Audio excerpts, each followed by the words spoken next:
Shri Sachchidananda Sadhguru Sainath Maharaj key జై. దైవంతో సహజీవనం. స్వామి రామకృష్ణానంద. సన్యాసిగా, ఆచార్యునిగా. శ్రీరామకృష్ణులు ఇలా చెప్పేవారు: సర్వసంగ పరిత్యాగి అయిన సన్యాసియే జగద్గురువు. అతడు కనబరచే ఆదర్శమే జనంలోని ఆధ్యాత్మిక చైతన్యాన్ని జాగృతం చేస్తుంది. రామకృష్ణానంద స్వామి మచ్చలేని శీలం గల సన్యాసి. ఒకసారి అమెరికన్ భక్తులొకరితో ఆయన ఇలా చెప్పారు: మనిషి తనకున్న సర్వస్వాన్ని భగవంతునికి అర్పించాలి. అప్పుడే అతడు వృద్ధిలోకి వస్తాడు. వ్యక్తిగతమైన మతాలన్నింటినీ చదివి చూస్తే అన్ని మతాలు త్యాగాన్నే బోధించగలవు. వాటన్నింటిలో గల ప్రాథమికమైన బోధన త్యాగమే. మరొక సమయంలో త్యాగంలోని మర్మాన్ని ఆయన ఈ విధంగా విశదపరిచారు: ఆధ్యాత్మిక జీవనం కోసమై ఈ ప్రపంచాన్ని వదిలిపెట్టే వాళ్ళంతా నిశ్చయంగా ఉన్నదని తెలిసి దానికోసం సందేహాత్మకమైన దాన్ని వదిలివేస్తున్నారు. శాశ్వతమైన దానికోసం క్షణికమైనది వదిలిపెడుతున్నారు. మన శక్తి అంతా త్యాగంలోనే నుంచే వెలువడుతుంది. జీవితాలను త్యాగం చేసినప్పుడే మనం నిజంగా జీవించటం ప్రారంభిస్తున్నాము. ప్రస్తుతానికి మనం బందీలుగా జీవిస్తున్నాము. అప్పుడప్పుడు స్వేచ్ఛ అనేది ఒక మెరుపులా మనకు కనిపించవచ్చు. కానీ మనం ఏమాత్రం ఏమరపాటుగా ఉన్నా చాలు, ఈ ప్రపంచం వచ్చి మన నెత్తి మీద పడుతుంది. మనం బందీలుగా మ్రగ్గుతున్న గదుల్లోకి మనల్ని మళ్ళీ లాక్కుపోతుంది. అనంతమైన ఆత్మానందంతో పోల్చి చూసినప్పుడు విషయ సుఖాలన్నీ చిల్లి గవ్వకు సాటిరావు. ఈ సత్యాన్ని తెలుసుకున్నవాడు మానవుడు ఐహిక ప్రపంచాన్ని త్యజించాలని కోరతాడు. ఈ త్యాగం అనేది కేవలం త్యాగం కోసం కాదు. ఈ ప్రపంచంలోని ఐహికమైన ఆనందం శూన్యమని, అంతకంటే ఉత్కృష్టమైన ఆనందాన్ని మరొకదాన్ని కనుగొన్నందున ఆ మహత్తరమైన ఆనందం కోసం అల్పమైన ఆనందాన్ని మానవుడు వదిలిపెడుతున్నాడు. ఈ ప్రాపంచిక సుఖాల్లోని ప్రయోజన శూన్యతను అర్థం చేసుకున్నవాడు ఉన్నతమైన ఆనందం వలన మాత్రమే అతడు సంతృప్తి చెందగలడు. మహత్తరమైన దానికోసం అల్పమైన దాన్ని వదిలిపెట్టడమే త్యాగం. స్వార్థపరత్వం అనేది పాపం. ఆధ్యాత్మిక మార్గంలో స్వార్థ రాహిత్యమే మొట్టమొదటి మైలురాయి. స్వార్థం నిండిన మనిషి సౌకర్యాలు అనుభవిస్తూ సుఖంగాను ఆరోగ్యంగాను జీవించవచ్చుగాక. కానీ సన్యాసి మాత్రం ఏనాటికి స్వార్థపరుడుగా ఉండజాలడు. స్వార్థం గురించి రామకృష్ణానంద స్వామి ఈ విధంగా చెప్పారు: మనం స్వార్థపరులుగా ఉన్నంత వరకు మనం చేసిన పని అంతా నిష్ఫలమే అవుతుంది. గంభీరమైన ఉపన్యాసాలు చేయవచ్చుగాక, పేరు ప్రఖ్యాతులు బాగా సముపార్జించవచ్చుగాక, కానీ అసలైన ఫలితం మాత్రం శూన్యమే. అయితే మనలో ఉండే ఈ స్వార్థం తొలగిపోయిన తక్షణమే మన నిజమైన కార్యక్రమం ఆరంభమవుతుంది. అప్పుడు మనం ఎక్కడికి కదలకుండా కూర్చోవచ్చు. అజ్ఞాతంగా ఎవ్వరికీ తెలియని జీవితం గడుపుతూ ఉండవచ్చు. కానీ అద్భుతమైన ఫలితాలను సాధించగలము. మన చేతిలో నుంచి అహాన్ని ఎప్పుడైతే వదిలిపెట్టి భగవంతునిలో జీవించటం సాగిస్తామో అప్పుడు మనకు అపారమైన శక్తి లభిస్తుంది. భగవంతుడొక్కడే వాస్తవమైన సత్తా ఉన్నవాడు. మిగిలినవన్నీ అవాస్తవికమైనవే. అవాస్తవికమైన ఈ విషయాల వెనుక వాస్తవంగా ఉన్న సత్యంగా భగవంతుడు విరాజిల్లుతూ ఉంటాడు. మాయ ఎదిరించటానికి అలవి కానిది. ఈ మాయే మనలను స్వార్థపరులుగా చేస్తుంది. భగవంతుడు మనలను అనుగ్రహించినప్పుడు మాత్రమే మనం ఈ మాయా అనే పరదాను తొలగించి భగవంతుణ్ణి దర్శించగలము. అప్పుడు మనలో స్వార్థం పూర్తిగా కనుమరుగై తొలగిపోతుంది. స్వార్థపరత్వం అనే మాటను మనం కొన్నిసార్లు సక్రమంగా అర్థం చేసుకునటం లేదు. ఆత్మ అనగా శరీరం అని కానీ, లేక పరిమితమైన అహంకారమని కానీ భావించి ఆ ఆత్మ కోసం నేను పాటుపడుతూ ఉంటే, ప్రాకులాడుతూ ఉంటే అప్పుడు నేను స్వార్థపరుణ్ణి. కానీ ఈ భౌతిక శరీరానికి ఆవల మరొక ఆత్మ ఉంది. ఆ పరమాత్మ కోసమని నేను ఏం చేసినా అది భగవంతుణ్ణి పూజించటమే అవుతుంది. ఆ ఉన్నత స్థితిలో పరమాత్మలో జీవించేవాడు ఎప్పుడూ స్వార్థపరుడిగా మనలేడు. నీలో భగవంతుడున్నాడని భావించుకో. అప్పుడు నువ్వు స్వార్థపరత్వాన్ని అధిగమించగలవు. నువ్వు ఎల్లప్పుడూ దైవ సన్నిధిని జీవనం కొనసాగిస్తున్నప్పుడు అహం తన శక్తిని కోల్పోతుంది. కానీ ఎంతవరకు అహం మానవుడిపైన ఆధిపత్యం చెలాయిస్తూ ఉంటుందో అంతవరకు మానవుడు కట్టుబానిసయే. నీలోని ఆందోళనలు, విచారాలు అన్నీ కూడా ఈ అహంకారం నుంచే, ఈ స్వార్థపరత్వం నుంచే పుట్టుకొస్తున్నాయి. నీలో ఉన్న ఈ అహంకారం తొలగిపోని అప్పుడు నీలో అన్ని ఆందోళనలు, విచారణలు వాటంతటా అవే అదృశ్యం అయిపోతాయి.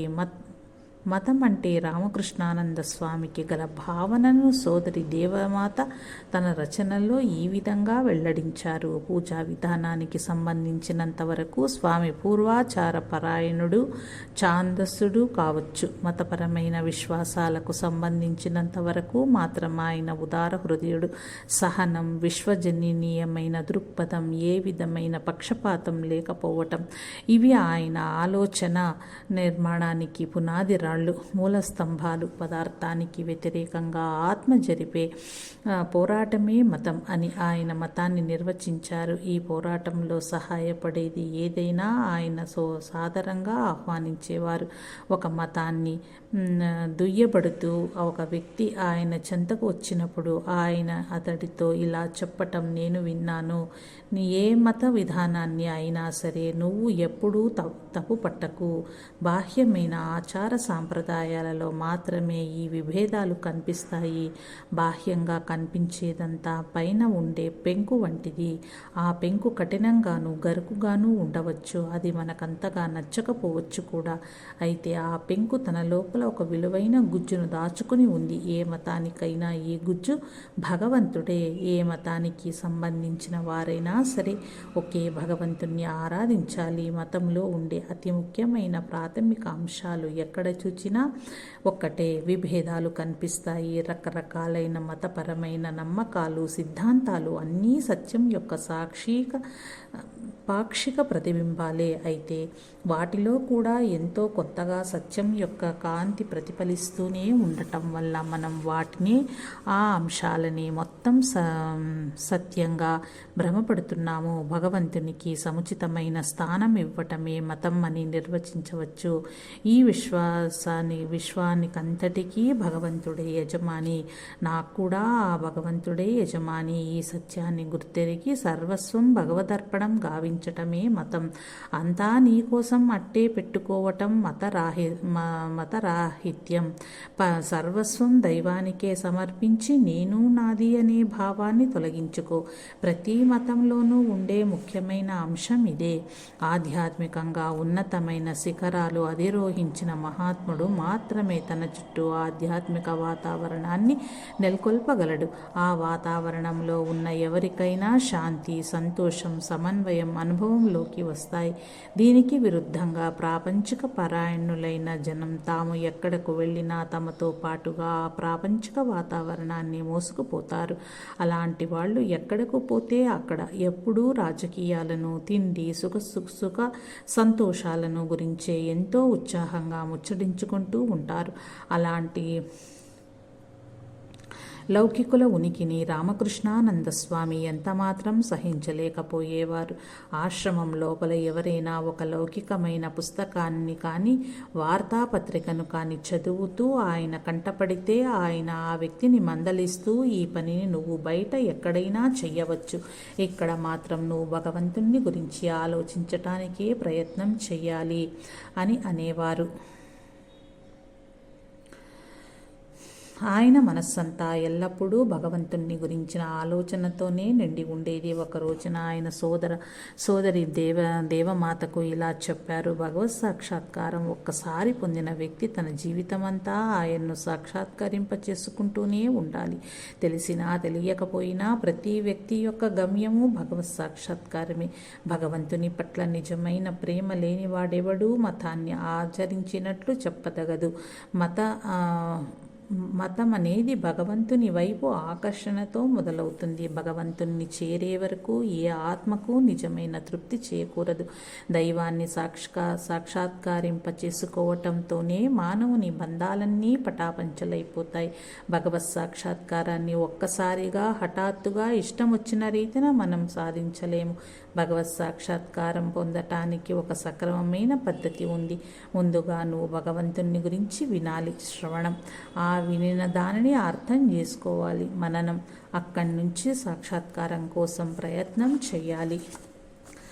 వెలుతురు ఎక్కడుందో ఆ స్థానాన్ని నువ్వు తెలుసుకోవాలి. లేకపోతే దానిని తెలుసుకోవటానికి ఇంకొక దిశలో అంటే వ్యతిరేక దిశలో ప్రయాణించే ప్రమాదం ఉంది.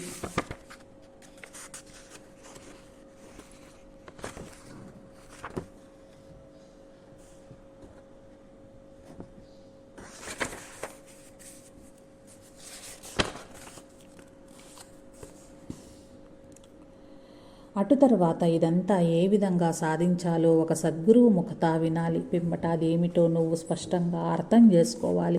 అర్థం చేసుకున్న తర్వాత సాక్షాత్కారం లభిస్తుంది. భగవత్ సాక్షాత్కారం పొందటానికి పరిశుద్ధమైన మనస్సు ఎంతో అవసరం. నిష్కామ కర్మ ద్వారా మనస్సు పవిత్రమవుతుంది. నిష్కామ కర్మ లేక కర్మయోగం జనానికి ఒక్కోసారి సరిగ్గా అర్థం కాదు. దీన్ని వివరించటానికి ఒక రోజున రామకృష్ణానంద స్వామి సోదరి దేవమాతతో ఇలా చెప్పారు: ఇతరుల కోసం పనిచేయటం అంటే అది మనల్ని మనం పరిశుద్ధం చేసుకోవటమే. క్రిందకు దిగజారే దుస్థితి నుంచి, స్వార్థపరత్వం నుంచి పైకి ఎదగాలి అంటే ఇతరులకు సేవలు అనరించాలి. అవసరంలో ఉండి సహాయం అర్థించే వారికి మనం కృతజ్ఞులం అయి ఉండాలి. ఎందుకంటే మనల్ని మనం సమర్థించుకోవటానికి వాళ్ళు ఒక మంచి అవకాశం కల్పిస్తున్నారు. ఇతరులకు చేసే సేవ వల్ల మనకు వనగూరే సత్ఫలితం అంతా ఇదే. మనల్ని మనం సముద్ధరించుకుంటున్నాము.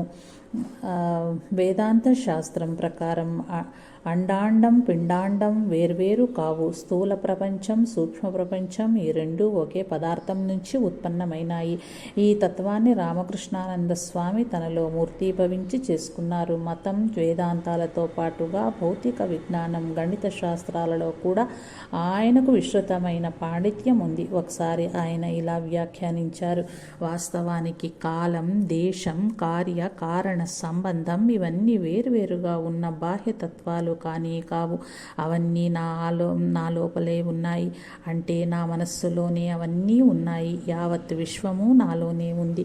మానవుడు బాహ్య ప్రపంచంలో సాగిస్తున్న పోరాటమే విజ్ఞాన శాస్త్రం. మానవుడు తన అంతర ప్రపంచంలో సాగిస్తున్న పోరాటమే మతం. విజ్ఞాన శాస్త్రం బయట ఉన్న విశ్వాసంలోని సత్యాన్ని తెలుసుకోవటానికి పోరాటం సాగించేటట్లుగా మానవుణ్ణి ప్రేమిస్తుంది. మతం అనేది మానవుని లోపలనే ఉన్న విశ్వంలో దాగి ఉన్న సత్యాన్ని తెలుసుకోవటానికి పోరాడేటట్లుగా అతన్ని ప్రేరేపిస్తుంది. రెండు రకాల పోరాటాలు గొప్పవి, సందేహం లేదు. కానీ ఒకదానిలో విజయం చేకూరుతుంది, రెండవ దానిలో పరాజయం ప్రాప్తిస్తుంది. అదే వాటి మధ్యనున్న తేడా. విజ్ఞాన శాస్త్రం ఎక్కడ అంతమవుతుందో మతం అక్కడ ఆరంభమవుతుంది. విజ్ఞాన శాస్త్ర విధానమంతా పరిశీలన మీద, ప్రయోగాల మీద ఆధారపడి ఉంటుంది. కానీ పరిశీలనకు, ప్రయోగాలకు అతీతంగా ఒక సత్యం ఉన్నదని మానవుడు గుర్తించిన మరుక్షణం అతడు తన పరిశీలనలను, ప్రయోగాలను కట్టిపెట్టి పదార్థ విజ్ఞాన శాస్త్రాన్ని వదిలిపెడతాడు. విజ్ఞాన శాస్త్రం అనేది ఎప్పుడూ పరిమితమైన వస్తువులకు మాత్రమే సంబంధించినదై ఉంటుంది. మరి భగవంతుడో అనంతుడు, నిజమైన ప్రేమికుడు. తాను ప్రేమించే వారిని గురించే ఎల్లప్పుడూ తలపోస్తూ ఉంటాడు. తాను ప్రేమించే వారికి కోపం తెప్పించే ఏ పని అతడు ఎన్నటికీ చెయ్యడు. శ్రీరామకృష్ణ పట్ల రామకృష్ణానంద స్వామికి గల ప్రేమను తెలియచెప్పే కథలు ఈనాడు రామకృష్ణ వ్యవస్థలో ఐతిహాసిక గాథలుగా నిలిచిపోయాయి. ఒకసారి రామకృష్ణానంద స్వామి సోదరి దేవమాతతో ఈ విధంగా చెప్పారు: నిజమైన భక్తుడెప్పుడు కన్ను గురించి ఆలోచించడు. ఎల్లప్పుడూ అతడు భగవంతుని గురించి ఆలోచనలోనే ఉండి తనను తాను మర్చిపోతాడు. ఈ శరీరం కేవలం ఒక పనిముట్టు మాత్రమే, నిశ్శబ్దమైన పనిముట్టు. ఏ పనిముట్టుకైనా తనకు తానుగా ఏ విధమైన స్వతంత్ర ఉనికి ఉండదు. దానిని ఉపయోగించే వ్యక్తి మీద ఆధారపడి అది పనిచేస్తుంది. ఉదాహరణకు ఒక కళాన్ని తీసుకుందాం. దానికే గనుక ఆలోచించగలిగిన శక్తి ఉంటే అది నేను వందల కొద్ది ఉత్తరాలు రాశాను అని అనుకోవచ్చు. కానీ నిజానికి అది చేసింది ఏమీ లేదు. దాన్ని చేత్తో పట్టుకున్న వ్యక్తి మాత్రమే ఈ ఉత్తరాలన్నీ వ్రాశాడు. మనకు ఆలోచించే శక్తి ఉండటం వల్ల పనులన్నీ మనమే చేస్తున్నట్లుగా భావిస్తున్నాము. వాస్తవానికి మన చేతిలోని కలం మాదిరిగానే మనమంతా ఒక ఉన్నతమైన శక్తి చేతిలోని పనిముట్లము మాత్రమే. అన్ని పనులను సాధ్యం చేస్తున్నది ఆ భగవంతుడే. జీవితం అంటేనే పోరాటం అని అర్థం. రెండు రకాల మనుషులు మాత్రమే ఏ పోరాటం చెయ్యకుండా ఉండగలరు. ఒకళ్ళు మరణించిన వాళ్ళు, మరొకళ్ళు ద్వంద్వాలను అధిగమించిన మహాజ్ఞానులు. ఒకనాడు ఎవరో ఒక వ్యక్తి వచ్చి ఆధ్యాత్మిక జీవితంలో తటస్థమయ్యే రసహీనతా భావనను గురించి స్వామికి ఫిర్యాదు చేశాడు. స్వామి అతన్ని ఎలా అన్వయించారు. అలా నిరాసక్తత కలగటము, దాని గురించి ఫిర్యాదు చేయటము వాళ్ళలోని దృఢభక్తిని తెలియజేస్తోంది. కానీ ఆ భక్తి భావాన్ని వాళ్ళు అన్ని సమయాలలోనూ సక్రమంగా వెల్లడి చేయలేకపోవచ్చు. కాక వాళ్ళు అశాంతికి గురి అవుతున్నారు అంటేనే వాళ్ళ హృదయంలో తలెత్తిన ఈ అనాసక్తత అసహజమైనదని అర్థము. ఇది ఎలా ఉంటుందంటే, ఒక చేపను నీటి వెలుపలకు తెచ్చి పడేస్తే అది అనార్ద్రతను అనుభవించి తిరిగి నీటిలోనికి దూకుతుంది. ఎందుకంటే దానికి సహజమైన ఆవాసం నీరు కనుక. మానవులలో ఈ అనాసక్తత కలిగినంత మాత్రం చేత వాళ్లలోని భక్తి ఎంత మాత్రం కొరతపడదు. భగవద్భక్తికి కొరకు తాపత్రయపడుతున్నంత వరకు మానవుడు భక్తిలో స్థిరంగా నెలకొని ఉన్నట్లే. ఆధ్యాత్మిక జీవితంలో స్వప్రయత్నం అంతం కాగానే ఆత్మసమర్పణ మొదలవుతుంది. నిజమైన సన్యాసి ఎల్లప్పుడూ తనను తాను భగవంతునికి సమర్పణ గావించుకుంటూనే ఉంటాడు. తన ఆత్మ మీదనే ఆధారపడి ఉంటాడు. ఈ సందర్భంగా సోదరి దేవమాత తన స్మృతులను ఈ విధంగా తెలియచేశారు. నేను మద్రాసు వదిలి వెళ్ళటానికి ముందు ఒక సాయంత్రం మేము మద్రాసు నగరం నుంచి మఠానికి తిరిగి వస్తున్నాము. స్వామికి సహాయం చేయటానికి మఠంలో చాలా తక్కువ మంది మాత్రమే ఉన్న ఆ క్లిష్ట సమయంలో నేను కూడా ఆయనను వదిలి వెళ్ళిపోతున్నందులకు విచారం వ్యక్తం చేశాను. అందుకు స్వామి ఇలా సూటిగా, రాజీ ఎరుగని విధంగా సమాధానమిచ్చారు. నాకు ఇతరులు ఎవరి సహాయం అక్కర్లేదు. నాలో ఆ భగవంతుడే పూర్తిగా నిండి ఉన్నాడు. ఇక వేరొకళ్ళ సహాయం నాకెందుకు? నాకు సాయం చెయ్యటానికి ఆ భగవంతుడు ఎవరినైనా పంపిస్తే నాకు సంతోషమే. ఆయన ఎవరినీ పంపించడు, అది నాకు సంతోషమే. ఆయన నాకు దేనిని పంపినా అదంతా నా మంచికే. నాకది అత్యుత్తమ ప్రయోజనకారియే అవుతుంది. భగవన్మత్తుడైన వ్యక్తితో కలిసి జీవించటం ఎంతో ఉత్సాహకరంగా ఉంటుంది. అటువంటి వ్యక్తి మనపైన దివ్యానందాన్ని వర్షించగలడు. ఆ దివ్యానందంలో ప్రాపంచికమైన మత్తు చాలా నిస్సారంగానూ నిరుత్సాహంగానూ ఉంటుంది. Days in an Indian monastery, భారతీయ మఠంలో గడిపిన రోజులు అనే తన పుస్తకంలో సోదరి దేవమాత ఈ విధంగా వ్రాసింది. మనం ఎవరితోనైతే కలిసిమెలిసి గడుపుతామో ఆ వ్యక్తుల లక్షణాలు మనకు అబ్బుతవి. మనం మాట్లాడే తీరు బట్టి మన ఆలోచన సరళి నిర్ణయించబడి ఉంటుంది. ఒకసారి రామకృష్ణానంద స్వామి నాతో ఇలా అన్నారు. మనస్సు అనేది పరిపూర్ణమైన ప్రతిబింబాన్ని ఇచ్చే ఒక పెద్ద అద్దం లాంటిది. కానీ ఈ అద్దం మీద ఎంతో మందంగా దుమ్ము పేరుకుపోవటం వల్ల మనకు అందులో ఏమీ కనిపించడం లేదు.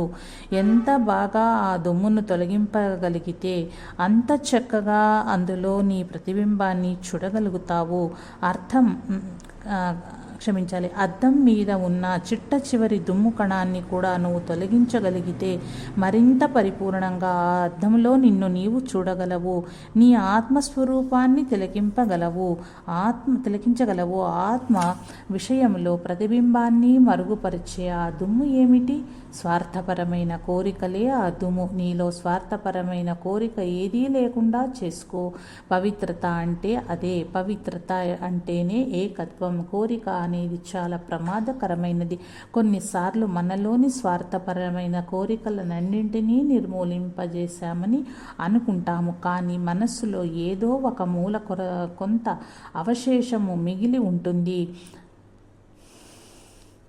పొయ్యి లోపల ఏదో ఒక మూల కాస్తో మిగిలి ఉన్న అగ్నికణం నుంచి రాచుకుని పెద్ద మంట మళ్ళీ ఎలా చెలరేగుతుందో అదేవిధంగా ఈ కొంచెంగా మిగిలి ఉన్న కోరిక యొక్క అవశేషం నుంచి పెద్ద వాంఛాజ్వాల చెలరేగవచ్చు. ఒకరోజు సాయంత్రం ఎవరో ఒక వ్యక్తి వచ్చి ధ్యానం ఎలా అభ్యసించాలి అని రామకృష్ణానంద స్వామిని ప్రశ్నించాడు. అందుకు రామకృష్ణానంద స్వామి ఈ విధంగా జవాబిచ్చారు: ధ్యానం అంటే సంపూర్ణమైన ఆత్మత్యాగం చెయ్యటం అని అర్థం. నేను అనే భావాన్ని పూర్తిగా నిర్మూలిస్తేనే గాని ధ్యానం సాధ్యం కాదు. ఒక పెద్ద కాంతి పుంజం ముందు చిన్న చిన్న దీపాలు కనిపించకుండా పోతవి. సూర్యుడు ఉదయించగానే నక్షత్రాలు కనిపించకుండా పోయినట్లుగా భగవంతుని ప్రకాశవంతమైన కీర్తి ముందు అహం యొక్క అల్ప కాంతి పూర్తిగా కనుమరుగు అవుతుంది. అందువల్ల నువ్వు నీలోనే ఉన్న భగవంతుని ఉనికిని తెలుసుకోవటానికి ప్రయత్నం చేయాలి. ఈ నా చర్మ చక్షువులతో భగవంతుణ్ణి చూడలేను, ఈ చెవులతో ఆయనను వినలేను, అలాంటప్పుడు ఆయనను తెలుసుకోవటం ఎలా అని నువ్వు అడగవచ్చు. భౌతికమైన ఇంద్రియాల ద్వారా నువ్వు భగవంతుణ్ణి ఎన్నటికీ తెలుసుకోలేవు. సృష్టికర్తను చేరాలనుకుంటే నిన్ను సరాసరి సృష్టి వద్దకు తీసుకుపోయే ఈ ఇంద్రియాలనే పరికరాలుగా చేసుకుని నువ్వు అవతల పారేయాలి. నీ ఇంద్రియాలను మనస్సును అతిక్రమించి పైకి ఎదగాలి. అప్పుడు ధ్యానం దానంతటదే నీకు సిద్ధిస్తుంది. అంతర్దృష్టిని సాధించటానికి ఇది ఒక్కటే మార్గం. ఈ ఇంద్రియాలన్నీ సృష్టి కోసం ఉద్దేశించబడినవి కానీ సృష్టికర్త కోసం కాదు. స్వామి రామకృష్ణానంద చివరి రోజులు. రామకృష్ణానంద స్వామి జీవించినది తక్కువ కాలమే అయినా ఆయన సాధించింది చాలా ఎక్కువ. 14 సంవత్సరాల కాలం పాటు ఆయన దక్షిణ భారతదేశంలో శ్రీరామకృష్ణ వివేకానందుల సందేశాన్ని వ్యాప్తి చేయటంలో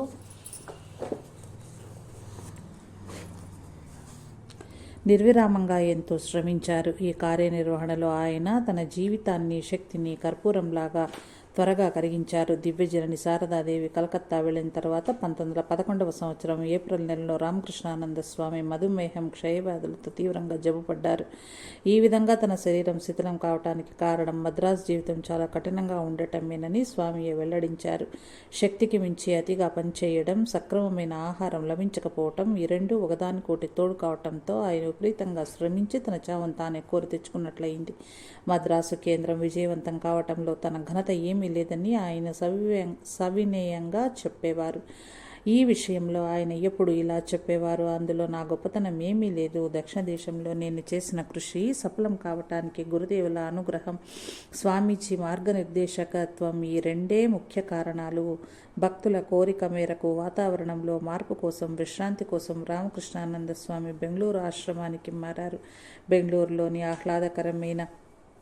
ఆహ్లాదకరమైన వాతావరణం కూడా దురదృష్టవశాత్తు స్వామి ఆరోగ్యాన్ని మెరుగుపరచలేకపోయింది.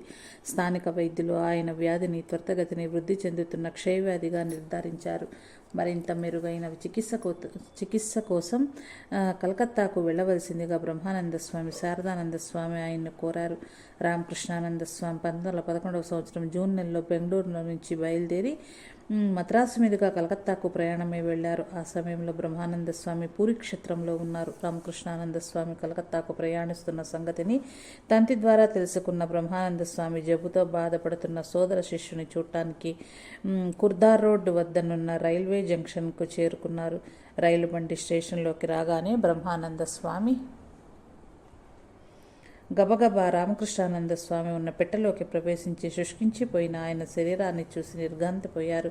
బ్రహ్మానంద స్వామి తన సోదరునితో ఇలా అన్నారు, శశి, ఏమిటిది? దానిని వదిలించుకో, వ్యాధిని వదిలించుకో. రామకృష్ణానంద స్వామి ఆయన ముందు సాగిలపడి, రాజా, నీ ఆశీస్సుల వల్ల మాత్రమే అది సాధ్యమవుతుంది అన్నారు. వైద్యుల సలహాను ఖచ్చితంగా పాటించమని బ్రహ్మానంద స్వామి రామకృష్ణానంద స్వామిని హెచ్చరించారు. ఇదే వారి ఇరువురి మధ్య జరిగిన ఆఖరి సమావేశం.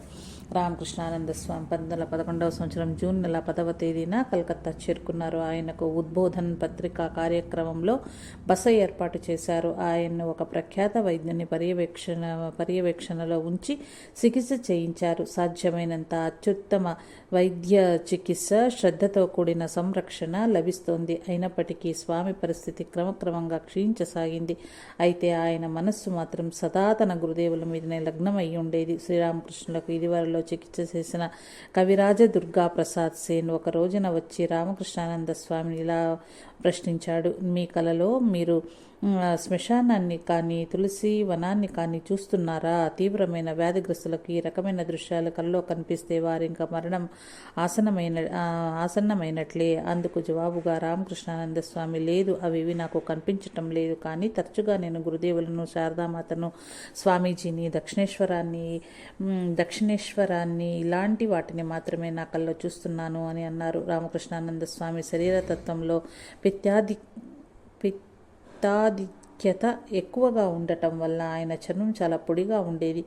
అంతేకాకుండా ఈ పైత్య ప్రకోపం వల్ల ఆయన శరీరం అంతా మంటలెత్తిపోయేది. ఆయన పరిచారకులు దాదాపు నిర్విరామంగా ఆయనకు విసురుతూనే ఉండవలసి వచ్చేది.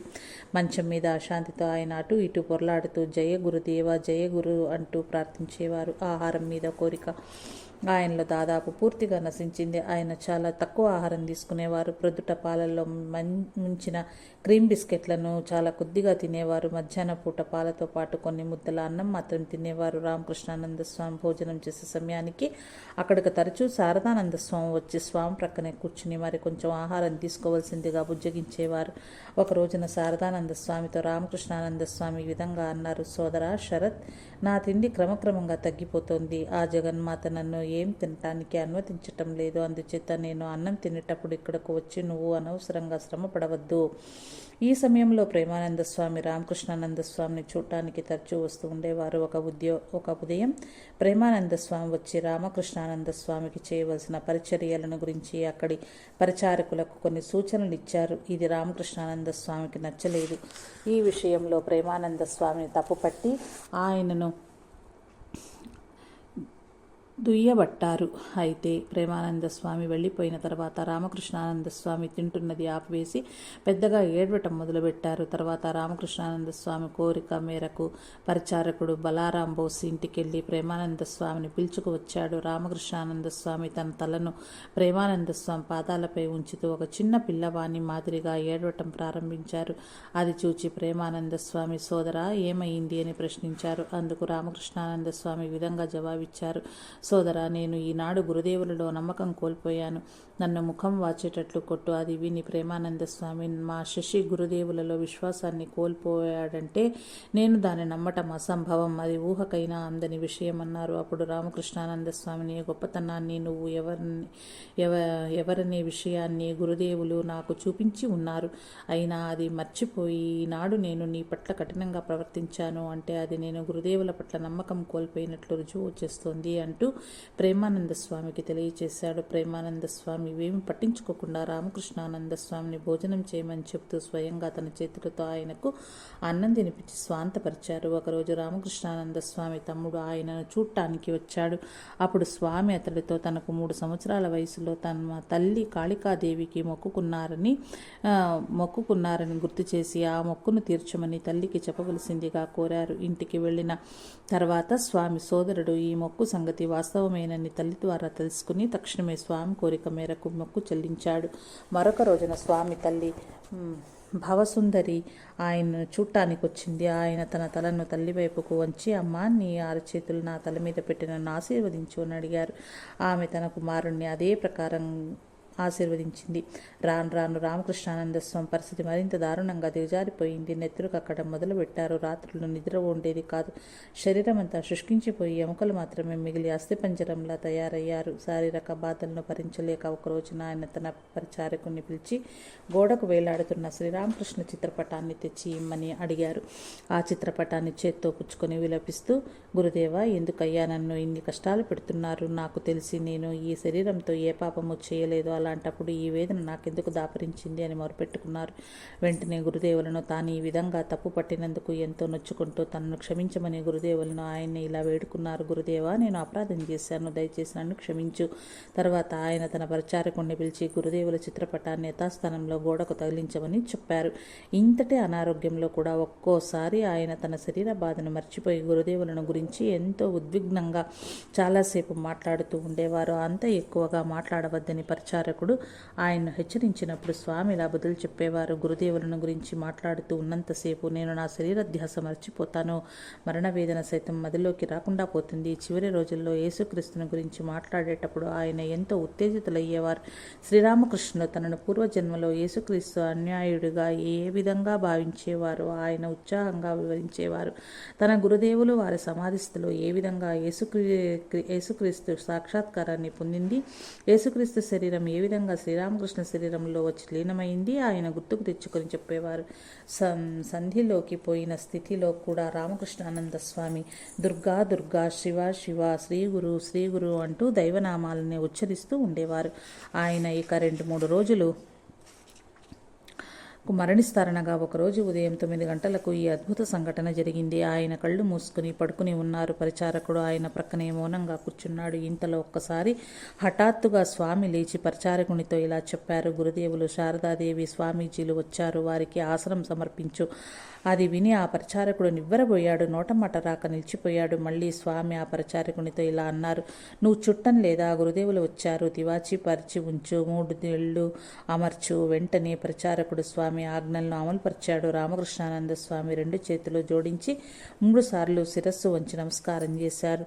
తర్వాత ఆయన కొంతసేపు రెప్పవాల్చకుండా కంటికి కనిపించని ఏదో ఒక దృశ్యాన్ని తిలకిస్తున్నట్లుగా ఉండిపోయారు.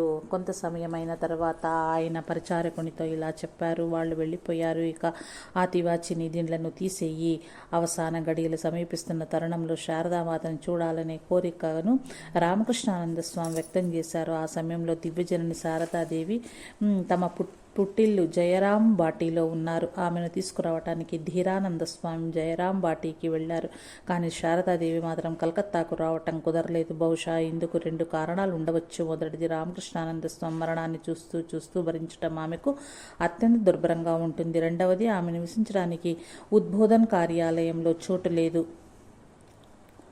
రామకృష్ణానంద స్వామి నివాసం కూడా అందులోనే ఉన్నందుచేత శారదామాత స్వయంగా రామకృష్ణానంద స్వామి చెంతకు రాకపోయినప్పటికీ ఆయన జీవితపు కట్టకడపటి రోజు రాత్రి రామకృష్ణానంద స్వామికి ఆయన మనోఫలకం మీద ఒక దృశ్యంలో శారదాదేవి సాక్షాత్కరించి ఆయన అనుగ్రహించింది. అది చూచి రామకృష్ణానంద స్వామి, ఆహా, అమ్మ వచ్చింది అని ప్రకటించారు. రామకృష్ణానంద స్వామి జీవితపు చివరి రోజున ఆయన్ని చూడటానికి పులిన్ మిత్ర అనే ప్రఖ్యాత గాయకుడు వచ్చాడు. పులిన్ మిత్ర బ్రహ్మానంద స్వామి శిష్యుడు. అతనితో రామకృష్ణానంద స్వామి క్రితం రోజు రాత్రి చూసిన దృశ్యాన్ని పహలో దుఃఖ రజని, దుఃఖపు రాత్రి గడిచిపోయింది అనే బెంగాలీ వాక్యంలో వివరించారు. ఆ వాక్యాన్ని గిరీష్ చంద్ర ఘోష్ వద్దకు తీసుకెళ్లి అతడికి చూపించి ఆ వాక్యం ఆధారంగా ఒక గీతాన్ని కూర్చోవలసిందిగా కోరమని ఆయన పులిన్ మిత్రాకు చెప్పారు. గిరీష్ చంద్ర ఘోష్ అలనాటి ప్రఖ్యాత బెంగాలీ నాటక ప్రయోక్త, శ్రీరామకృష్ణుల శిష్యుడు, భక్తుడు. అటు తరువాత కాలంలో ఈ విషయాన్ని గురించి గిరీష్ ఇలా చెప్పాడు. శ్రీరామకృష్ణ అనుగ్రహం వల్ల నేను ఈ గీతాన్ని వెంటనే పూర్తి చేయగలిగాను. పులిన్ మిత్ర ఆ గీతాన్ని నా ముందు పాడి వినిపించాడు. నా రచన అతన్ని ఎంతో కదిలించి వేసింది. గీత రచన పట్ల అతడు బాగా సంతృప్తి చెందాడు. వంగ భాషలో గిరీష్ కూర్చిన ఆ గీతం యొక్క భావానువాదం ఇదే. ఆహా, ఈ శోకరాత్రి గతించే, భయంకర అహం స్వప్నం నశించే, జనన మరణ భ్రాంతియే ఇక లేదాయే, జ్ఞానోదయ శుభవేళ జగజ్జనని హసించే అమ్మ అనుగ్రహించు నిర్భయమును వరమనుగ్రహించు మృత్యువుపై జయబేరి మ్రోగించు గగనానికి జయ జయ ధ్వానాలు సాగని జగమంతా అమ్మ పేరు మారు మ్రోగని విలపించకు రామకృష్ణుల చరణాలను చూడు కలతలన్నీ బాధలన్నీ ఇంకా నిన్ను వీడు వస్తాం నా వైపు చూడు అంటున్నది జనని కరుణ కనుల నింపి జగద్రక్షకుడిట నిలిచెనని. పులిన్ మిత్ర ఈ గీతాన్ని రామకృష్ణానంద స్వామి ముందు కూర్చొని చాలాసేపు పాడారు. అతడు పాడుతున్నంతసేపు రామకృష్ణానంద స్వామి పారవశ్యంలో ఆ గీతాన్ని విన్నారు. పాట వింటున్నంతసేపు ఆయన ఎంతో శాంతిని అనుభవించారు. తాను చూసిన దృశ్యంలో ఈ పాట సరిపోయినందున ఆయనకు శాంతి చేకూరింది. ఈ పాట పాడటం పూర్తయిన తర్వాత వివేకానంద స్వామి వ్రాసిన ఏ సాంగ్ ఆఫ్ సమాధి గీతం అని కూడా వినాలని స్వామి కోరారు. పులిన్ మిత్ర ఆ పాటను కూడా పాడి వినిపించాడు. రామకృష్ణానంద స్వామి ఆనాడు ఉదయం అంతా ఒకనొక పారవశ్య స్థితిలో ఉన్నారు. డాక్టర్ జేఎస్ కంచీలాల్ స్వామిని పరీక్షించి ఆయన పరిస్థితి కొంచెం మెరుగ్గా ఉన్నట్లు చెప్పారు. గురుదేవులకు నివేదించిన తీర్థాన్ని ఆయన కొద్దిగా సేవించారు. జీవితంలో ఆఖరి 3 గంటల్లో ఆయన సమాధి స్థితిలోనే ఉన్నారు. మధ్యాహ్నం 1 గంటకు ఆయనకు చెమటలు పోయసాగాయి. ముఖమంతా ఎర్రబారి ఉబ్బింది. ఆయన శరీరంలోని వెంట్రుకలన్నీ నిక్కబడుచుకున్నాయి. ఆయన దృష్టి భ్రూమధ్యం వద్ద కేంద్రీకృతమైంది. సమాధి స్థితిలో ఉండగానే 1911 సంవత్సరం ఆగస్టు 21వ తేదీ సోమవారం మధ్యాహ్నం 1:10 రామకృష్ణానంద స్వామి తన భౌతిక శరీరాన్ని త్యజించారు. సోదర శిష్యులు ఇతర సన్యాసులు కలిసి శ్రీరామకృష్ణ నామస్మరణ ప్రారంభించారు. రామకృష్ణానంద స్వామి శరీరం మీద నిక్కబడుచుకున్న వెంట్రుకలను చాలాసేపు అదే స్థితిలో ఉండటాన్ని వాళ్ళు గమనించారు. తర్వాత ఆయన శరీరాన్ని పై అంతస్తు నుంచి క్రిందకు దించారు. సోదరి నివేదిత వచ్చి స్వామికి ప్రణమిల్లింది. ఆయన శరీరాన్ని పువ్వులతోనూ పూలదండలతోనూ అలంకరించి ఊరేగింపుగా తీసుకెళ్లారు. పరిసర వాతావరణమంతా పూలు, సుగంధ ద్రవ్యాలు, ఆగరు వాసనలతో నిండిపోయింది. ఒక భజన బృందం ఈ ఊరేగింపుకు ముందు సంకీర్తన చేస్తూ నడిచింది. ఈ ఊరేగింపు మొట్టమొదట కాశీపూర్ ఉద్యాన గృహం వద్ద కొంచెంసేపు ఆగింది. తర్వాత కాశీపూర్ శ్మశాన వాటిక వద్ద కొంతసేపు ఆగింది. అటు తర్వాత గంగానది దాటి చివరకు బేలూరు మఠం చేరింది. వివేకానంద స్వామి దేవాలయానికి ఆగ్నేయ మూల గంగ ఒడ్డున రామకృష్ణానంద స్వామి పార్థివ శరీరం అగ్నికి ఆహుతి గావించబడింది. రామకృష్ణానంద స్వామి మరణించిన సంగతి శారదాదేవికి చేరగానే ఆమె నీళ్లు నిండిన కళ్లతో అయ్యో శశి వెళ్ళిపోయాడు, నా వెన్ను విరిగిపోయింది అంటూ వ్యాఖ్యానించారు. పూరిలో ఉన్న బ్రహ్మానంద స్వామికి ఈ విషాద వార్త తెలియగానే ఆయన దుఃఖంతో ఇట్లా ప్రకటించారు. దక్షిణ దేశపు సంరక్షక దేవత వెళ్ళిపోయాడు. దక్షిణ ప్రాంతం అంధకార బంధురమైపోయింది. మద్రాసులోని హిందువులంతా కలిసి ఒక స్మారక సభను ఏర్పాటు చేసి తమ ఆధ్యాత్మికోన్నతికి పురోభివృద్ధికి తన జీవితాన్ని త్యాగం అందించిన రామకృష్ణానంద స్వామికి ఘనంగా నివాళులు అర్పించారు. ఈ సందర్భంగా సోదరి దేవమాత ఈ క్రింది విధంగా వ్రాసింది. ఇక్కడున్నది నేను కాదు, యేసుక్రీస్తు నాలో జీవిస్తున్నాడు అంటూ సెయింట్ పాల్ మహాశయుడు గెలాషియన్లకు రాసిన లేఖలో ప్రకటించారు. ఈ వివరణ రామకృష్ణానంద స్వామికి తన పట్ల, తన గురుదేవుల పట్ల గల అభిప్రాయానికి సంపూర్ణంగా సరిగ్గా నప్పుతుంది. ఆయనకు సంబంధించిన వరకు ఆయన మరణించారు. శ్రీరామకృష్ణుల్లో మాత్రమే ఆయన జీవించి ఉన్నారు. జై రామకృష్ణ.